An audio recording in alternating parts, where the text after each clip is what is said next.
Yeah, this is cold-blooded, people. This is cold-blooded. Okay, and I'm going to show you what Stanford women's basketball tweeted like 14, 15 hours ago, and it's just not right. So I wanted to research the money.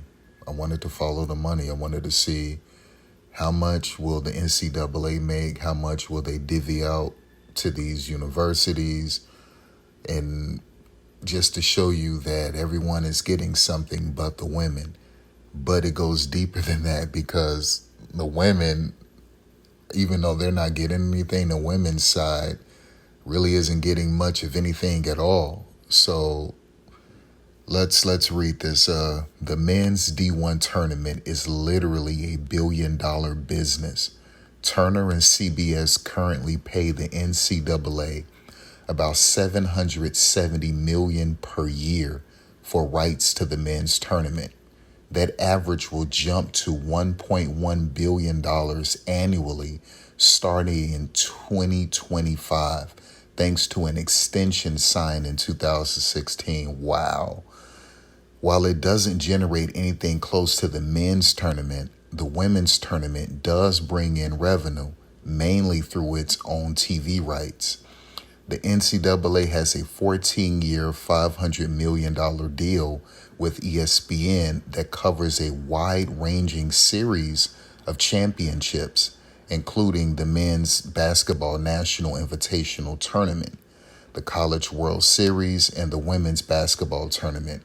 Though it's not broken out by event, the contract would pay the NCAA $41.8 million this year, but they'll get a little over $35 million per year.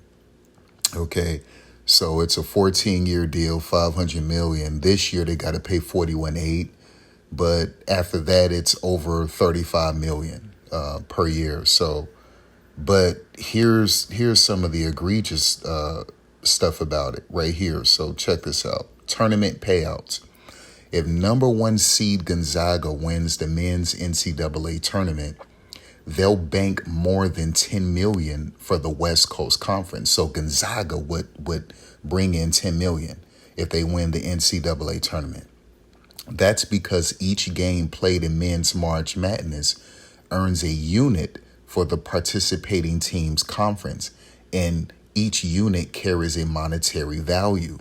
That money is paid out over a 6-year span, so it'll get added onto the units the Bulldogs secured for the conference in the last 5 tournaments. If number one seed Stanford wins the women's NCAA tournament, the Pac-12 won't get a single penny for it. So Gonzaga gets $10 million if they win, paid out over a 6-year span.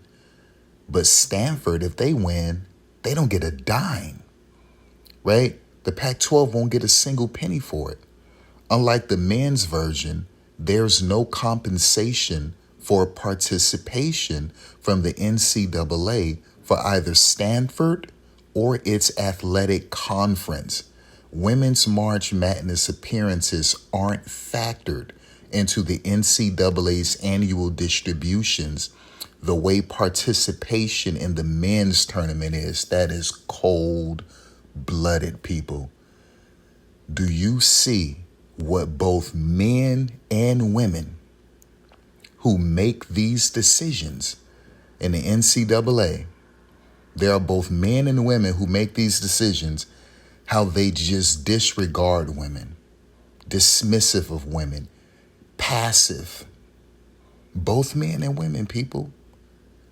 And these people have daughters, they have sisters, they have aunts, they have mothers, they have grandmothers, they have granddaughters, they have female friends. And this is how you think of women. This is how you treat women. Okay. Oh my gosh. Okay. So team spending. What athletic departments spend on their men's versus women basketball programs dramatically differs. Expenses for the 4 number 1 seeds, South Carolina, NC State, UConn, and Stanford, and the women's tournament averaged just over 6 million, according to EADA data from 2019, the last year a full season was completed. Those same institutions spent an average of almost 9 million on each of their men's teams. So you see how this is going, right? The same teams, right? So South Carolina men's team will spend 9 million, but for the women, they would only spend 6 million, right? So you see where this is going. The top 4 seeds in this year's men's tournament, and just let it be known that out of that 6 million spent on the women, they don't get a dime from it. I was watching IG Live, Zaria Wiggins. She played for Mississippi State University, okay? And she went live right after Aaliyah Matharu, who also played for Mississippi State, decided to enter the transfer portal. So I'm like, okay, let's hear why. So she goes live, and they don't have anything to eat. Her, Sydney Cooks, Aaliyah Matharu was there, and some new player. She didn't get to say her name. I guess, I don't know if she's their friend or anything, but she was sitting there with them, and they were all hungry. Oh, I'm hungry. Zaria, what are you about to eat? I don't know. I'm going to go to Miss Judy's, some lady like that. She cook all the time.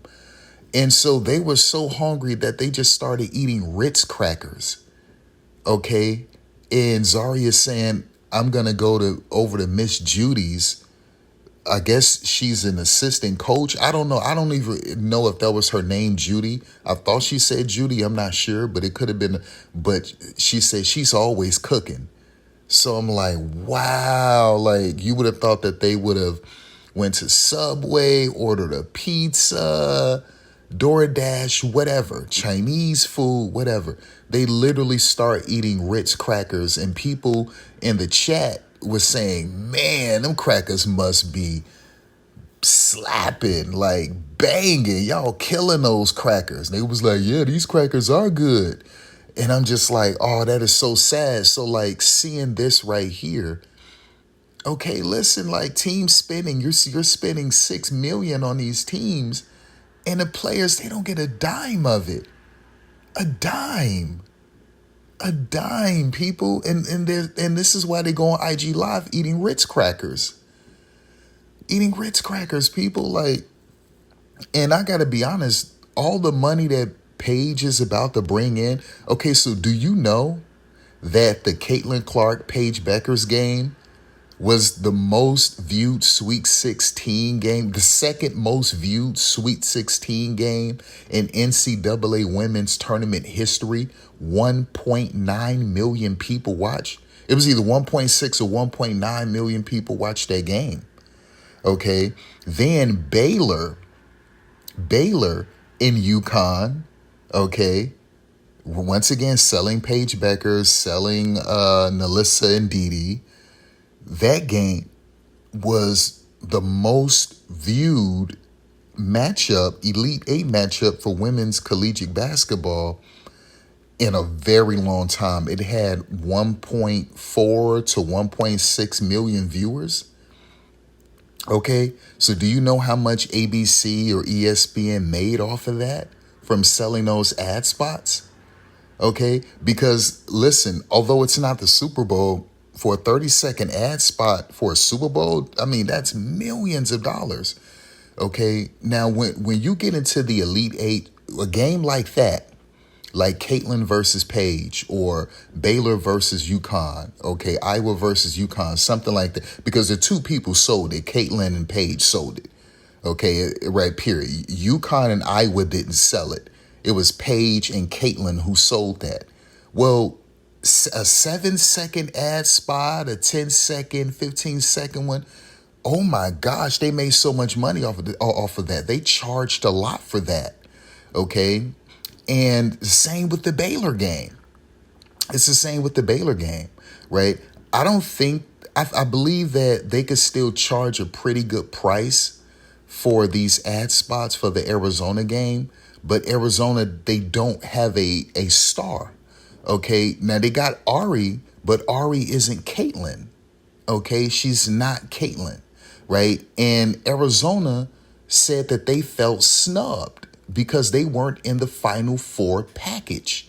Okay, so when they did the Final Four package of the teams and the faces of the players and who will be in the Final Four, they showed the other three teams, but they never show Arizona. So Ari, the head coach, and the players say that they felt snubbed by the NCAA, right? So what I'm saying is that I don't believe, listen, you can raise the price because it's the Final Four for an ad spot. But imagine if it were, let's be honest, imagine if it were Baylor and UConn in the Final Four. Imagine, even though it's the Final Four and you get to raise those prices, imagine how much they could raise it if it were Baylor that UConn would play, right? Was going to play. So just think about that. Like that is wild. That is wild. And they're not getting a dime. So those same institutions spend an average of almost $9 million on each of their men's teams. The top four seeds in this year's men's tournament, Baylor, Gonzaga, Illinois, and Michigan, spent an average of $10 million in 2019, compared with $5.7 million on average for their women's teams. Wow. So Baylor men's team spent $10 million. In 2019, the women only for the women they only spent $5.7 million. Almost exactly half of that. That is just cold-blooded. Among the number one seeds in the women's tournament, UConn spent the most in 2019. The Huskies' $7.8 million was more than double NC State's $3.5 million. But we just saw the numbers. So NC State men's will spend close to $10 million. But for their women, they only spend 3.5. The reason why the women's can spend almost $9 million for the Huskies is because women's basketball at UConn is everything. It's bigger than all of their sports combined at UConn, no matter the gender. It's bigger than men's basketball at UConn, right? It's bigger than anything at UConn. They bring in the revenue. But UConn would still spend $9 million for the men, even though the women, I believe, generate the most revenue. The only reason why you know of UConn is because of women's basketball. Period. That's the only reason you would know of UConn.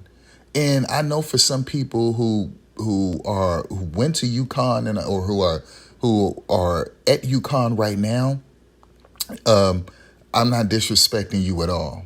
Okay, so all of you people who attended UConn or are attending UConn, I'm not disrespecting you at all. What I'm saying is that I believe that UConn would be known for academics, right? As a college or institution, I get it. But I'm just speaking about the name, the brand. We know UConn, we're familiar with UConn because of women's basketball. That's just the end of it, period. End of discussion. But yet you would spend $9 to $10 million for your men's, but only 7.8 for your women. Okay, like make it make sense, people. Okay, so spending by all number one seeds in the men's tournament fell within a few $100,000 of 1 year, with Baylor's $9.8 million marking the smallest amount from the foursome. When you zoom out of the top four seeds in each tournament, the same pattern holds. The top 16 teams in the women's tournament spend nearly 50% less than the top 16 tops men's teams. So the women spend 50% less than the 16 top men's teams. That's crucial. And you wonder why they gave them dumbbells and some yoga mats. You wonder why these women are on IG Live eating Ritz crackers. Okay. And they were being politically correct about Nikki McCray. Sydney Cook's transferring, and people in the chat, they're asking Zaria, what's wrong with Coach? Why are y'all leaving? Oh, no, she's fine. Coach is cool. And Sydney jumps in and say, she just being nice, y'all. Okay. So, you know, what's going on here with Nikki McCray? Okay, that everyone is bailing. We got 5 players that are transferring, And potentially Madison Hayes and Rickea Jackson could leave too. Syracuse, 10 of them left. Okay, but that's besides the point. What's going on is that these players are eating Ritz crackers. Ritz crackers. They don't have anything to eat.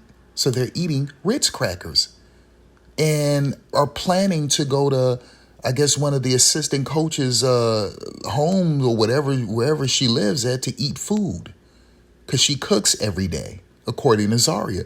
But yet, I understand you're spending 50% less. I don't care. It's still millions. And what are these players getting? Nothing. Nothing. They can't even go to Subway. That's a problem. That's a problem. Men's versus women expenses, as you can see right here. So, yeah. Man, people, that's so sad, you guys. This is so sad. This is so sad. This is so sad, people. This is so sad. So now what I'm going to do is that I'm going to go to the tweet from Stanford. Hold on.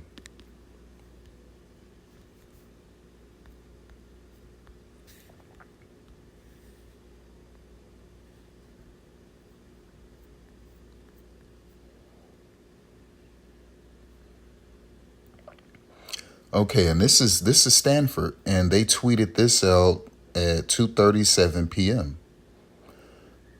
Big weekend coming up. Make sure you're dressed accordingly.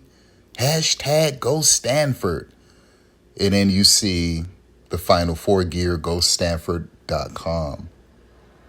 And how much do these women get from this? Nothing. They don't get a dime from this, people. The women, the girls, the women who are pouring out sweat, crying tears, bleeding, aching, okay, mental anguish at times, mental fatigue, all of this stuff, balancing the books and the basketball, okay, not to mention family at home, not to mention personal relationships, just emotions, all of this stuff. These women are balancing, and they're the ones who are driving revenue, and they don't get a dime. And in Stanford is so tone deaf, knowing the hashtag not NCAA property is out there, knowing that this is talked about on Outside the Lines and ESPN and all of that. This is in the news, okay? And you would do this? You would do this? You would do this? Big weekend coming up. Get your Final Four gear. And the women won't see a penny. The only thing that these women get to do is take a piece of that net home if they win. They get to get some free merch, okay? Put their hand on this trophy and then wait for their rings to come in. That's it. That's it, people. That's it. That's so sad. The coaches get paid millions, right? Don Staley gets millions. Tara gets millions. Okay, they all get millions. Right. We know what Gino gets. So, I mean, this is, and then in some of these lesser programs, these coaches are getting hundreds of thousands of dollars. I've seen some of the contracts. So, but that's a lot more than what these players are getting, and they're getting nothing. So the coaches are getting paid, their assistants are getting paid, trainers are getting paid. Everyone is getting paid, okay, but the women.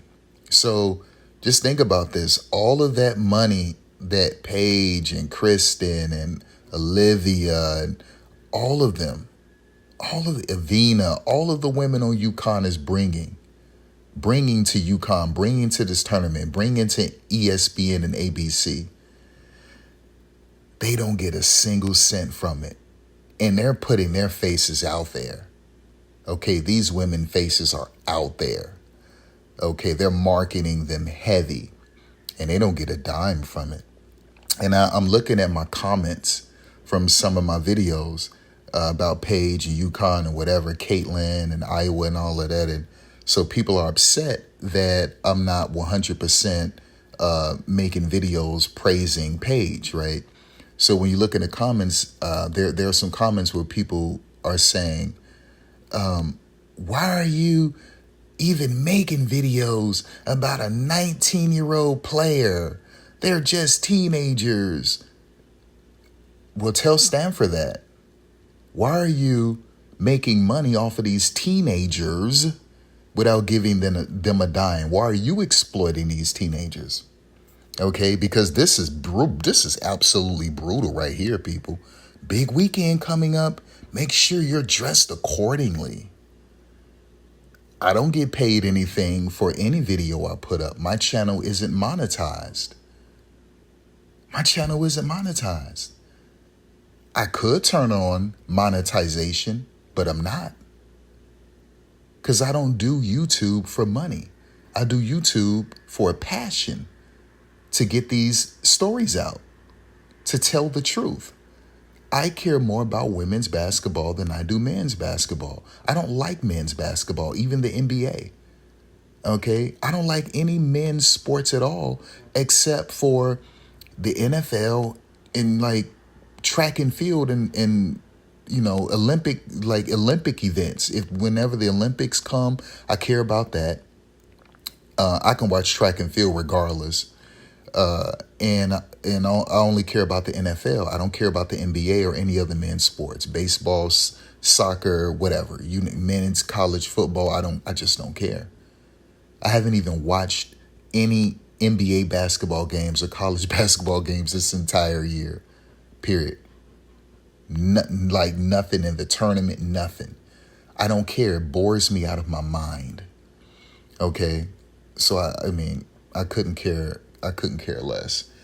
So, but this is what's going on, man. This is what's going on. So, you might want to point the finger at Stanford or at South Carolina or at Arizona or at UConn, because just like UC, GoStanford.com, they got the other three teams, they got theirs set up too. And they're all going to make money, but the women aren't going to get anything. They're not going to get a dime.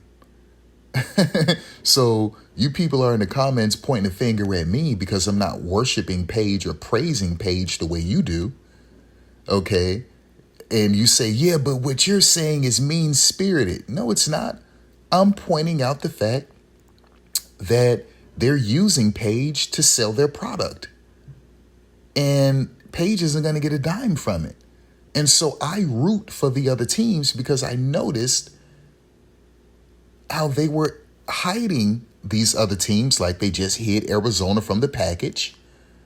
Okay, Arizona spoke out about it, right? How they hid Caitlin until they couldn't hide her anymore, right? And then I know how they're using Paige in UConn to sell their product. Okay, so for me personally, I'm not gonna support that, but that's the way it's gonna be forever until things change. So, listen, I just got to speak up and I just got to tell the truth. And it's sad. It's unfortunate. I'm hoping that they change their ways. That's why I make these videos, to put pressure on them. I'm not getting nothing out of this. I'm not getting a dime from this video. You don't see any ads running, nothing, because I choose not to monetize my videos. That's not what I choose. And this isn't my only YouTube channel. Okay. So, I'm busy with this one and I'm busy with my other one. I have 2 YouTube channels. I have a Twitch account. So I do things on Twitch. I do things on both of these YouTube channels. So you don't see me monetizing anything on here. That would be wrong if I were trying to exploit Paige on my YouTube channel, but I'm not. What do I get out of it? I don't get nothing. I could monetize them. I just don't. I just don't. I don't do it. I don't want to. Right? Because at that point, everything would just be fake. It would be sus. It would be dodgy. You could question it. You would be incredulous about my intentions. Okay. And so, no, I'd rather everything to be pure. I just want to tell the truth about it and to raise awareness so that ESPN, ABC, Disney, the NCAA, that they can make changes and stop this stuff. Let's pay these women and let's stop being biased. Let's be fair all across the board. Okay. And I'm not the only one saying this. Journalists and other people are saying, man, there are more stories to tell about these other women other than just Paige, right? There's more coaches to talk about than just Dawn. And so this isn't just me. These are other people saying this stuff too. Okay, I'm just the one that's putting it out there on YouTube. Everyone else, they're like, man, I can't do this, dude. I can't step on UConn's toes because, their channels are monetized, right? I'm getting a lot of money from this. Okay, so do you really think that people are going to step on Paige's toes? Absolutely not. Like, let me show you. Watch this. Okay, so let's go to Paige Bueckers. Oh, come on, baby. Let's go to Paige Bueckers. Now watch this, people. Okay, so this is monetized by ESPN.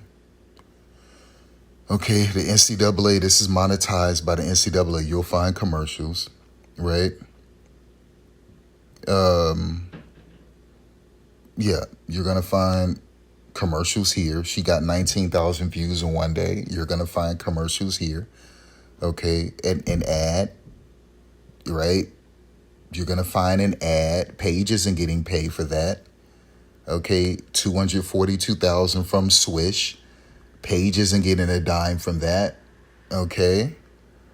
Once again, the NCAA, Paige and Kristen, they're not getting that. They're on the thumbnail. They're selling this. They're on the thumbnail. This person literally named his page Paige Bueckers UConn. Okay. I don't believe this isn't Paige Bueckers' channel because she couldn't do that. Okay. There's no way that she can get away with doing this. UConn wouldn't allow, the NCAA wouldn't allow it, right? She could never do this while in college. Okay. So this person literally calls his channel Paige Bueckers UConn, his or her. And this guy's making a lot of money off of her. He has 5,000 subscribers. And so look at this guy. Look at this guy. This guy's making a lot of money off of Paige. These videos are monetized. These videos are monetized, people. Okay? These videos are monetized. And so when you watch him, you're going to see a commercial. Okay? And he gets paid for that. And Paige isn't getting a dime right now. Yeah, look at this guy. Together. Oh yeah. This is monetized. So they're making money off of Paige. And so you get it. Okay, you get what this is going. Ball is life. 622,000 views. Paige isn't getting a dime from this video. They made a lot of money off of this. You're getting 622,000 views? Paige isn't getting a dime, people. Not a single penny from this. So once again, I mean, it's not me. It's not me, people. It's these people. And I'm just pointing out the truth. I'm pointing out the truth. And I told you guys that I'm going to be rooting for every team playing UConn in this tournament because I don't like the way the NCAA and ESPN, how they're ignoring all of this other talent, ignoring this other team like Arizona, how they're hiding certain players and how they're exploiting Paige, using her to sell their product. Okay. And so no one is speaking up about it except when you look at on the comments at Twitter. People know it. People know what's going on. Twitter is so honest with that. And then there are some journalists like at Women's Hoops and some other journalists who they don't like it. And they want ESPN to highlight other players, but they just won't. They'll highlight Dawn Staley, Gino, Aaliyah Boston, and Paige and keep it moving. Okay, like we should hear more about Cameron Brink. She's a freshman too. It seems like in a tournament, she's averaging damn near 5 blocks a game. But we don't hear about Cameron Brink. She's marketable too, but we don't hear about Cameron. Okay, we don't even hear enough about Russell Wilson's little sister. Okay, right? You would think that they would do that. That's Russell freaking Wilson, Super Bowl champion. His little sister, what is her name? Anna Wilson or something like that? We don't hear about her. We don't hear about her. We don't hear about Cameron Brink. You got Fran Beliebe who can dunk. They're not even talking about Fran. Okay? They're not even really saying anything about Tara. That is a legend. But everything is about Paige, Gino, and Dawn. And that's who's selling their product. And so I have a problem with that.